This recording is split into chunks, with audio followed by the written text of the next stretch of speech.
Again, I'm lucky. I don't have a story. I have Medicare. I'm on Social Security.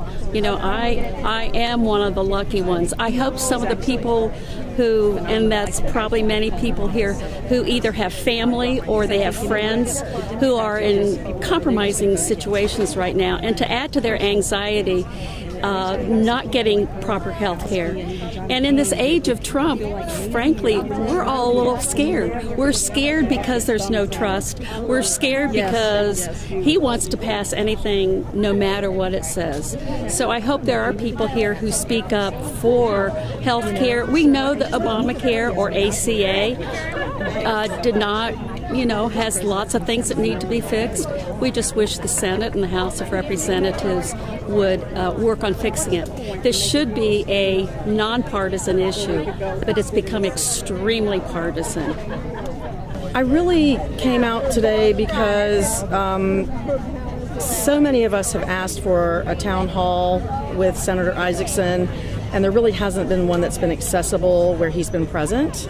I appreciate the fact that he's finally come here to hear what his constituents have to say. I just hope that he really takes what we have to say to heart and will do some of the things we're suggesting that need to be done to represent us. Well, today we are here to remind Johnny Isakson that we're ready to clean up corruption. So Mayday US has actually lent us Clean Up Carl. And this is just to remind Johnny Isakson that we pretty much are ready to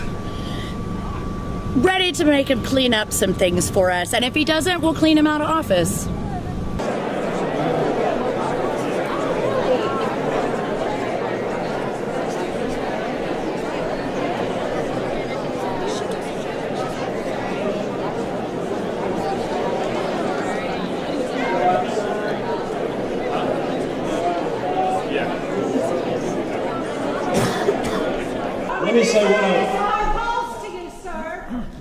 Let me say one other thing. I have some respect for your concerns. I've most recently become a disabled person myself. This is my cane.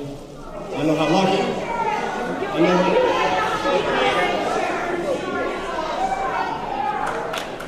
know how lucky I am. You have great points. You have the points that justify the reason my answer to the other question was to get from point A to point B. You had to make the votes I made to get to the conference committee. That's where in the end you're going to get the chance to have ideas like that in the environment we were set in this last quarter were not possible. I appreciate your question and your thoughtfulness. You're right, and I appreciate the opportunity to help you. I am a full believer that carbon contributes to the atmospheric problems that contribute to the rise in temperatures. It's a contributor. I think the climate change, if you watch the weather every night, you know the climate's always changing, and it's not always changing the weather.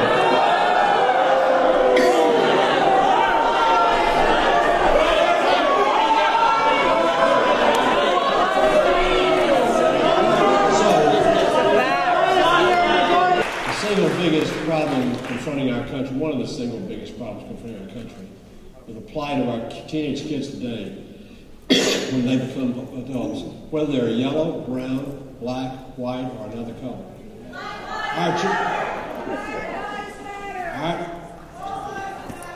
Our children are a message we send to a time you and I will never see. And we're not sending a very good message right now. We've got to do a lot better than that. If we don't, when I chaired the State Board of Education in Georgia for 2 years, people used to always talk about attention deficit disorder as being the big learning disability. I said it's not the learning disability. Parental deficit disorder is the problem. Parents aren't raising their kids like they should. How can they be home with their kids? Do Black Lives Matter? All lives matter.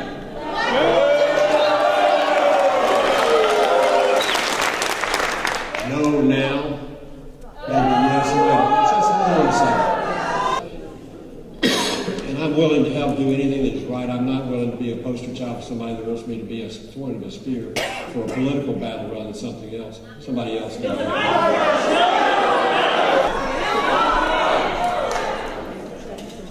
No, but. The president has to stand firm for the decisions he makes, I'm voting for Americans. I'm voting for peace and security. I'm voting against any Nazi, any Ku Klux Klan person, or anybody else. Period. End of sentence. You're not going to like part of this answer, but I got to repeat it. Got to be consistent. To get to the point we could do exactly what you wanted, we had to move to a conference committee between the House and Senate. Just hold on a second. Just hold on a second. Just hold on a second. How about cooperation?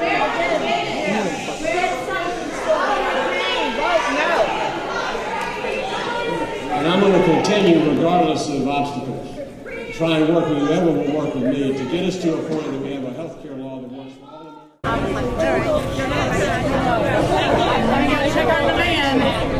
What do you think of the town hall? Oh, he's a sorry lying sack of shit. He didn't answer a single question. My name's Pepper. Hopper.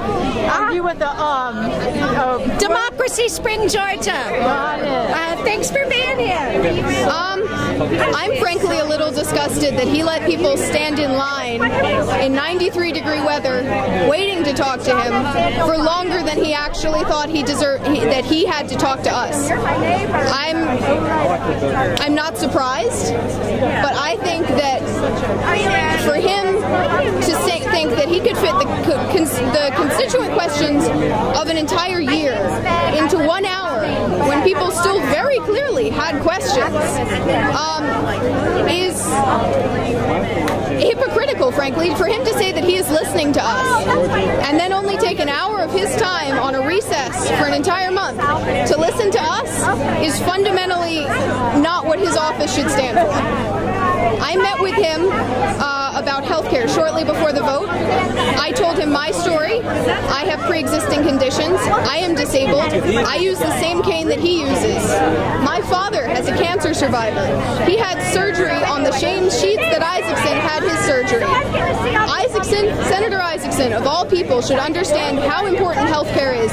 And for him to say that this vote, a vote that would harm and kill thousands and millions of people, is a vote to take him to a better place to debate the future of health care is disgusting and it is morally reprehensible.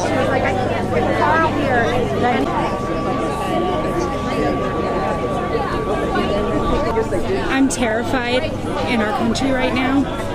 I'm a member of the LGBTQ community and I have healthcare problems, and there are so many problems right now that are just being exacerbated by the current administration. And anything I can do to change that, to make lives better for American people, I'm all in for, so I'm here. I'm not surprised. You know, me and a couple of people, we met with the senator July 7th, right before the ACA repeal votes were taken, and we felt like we had connected with him. Turns out we didn't. Did we change anything in his mind? No. At least he knows how many people are not happy with how he's voting and what's going on in D.C. Will it change anything? I seriously doubt it, but that doesn't mean we're going to stop. I felt like it could have been rowdier than it was. I was glad to see the rowdiness. I think that people that are against the way he's voting now were in the majority, and that makes me happy.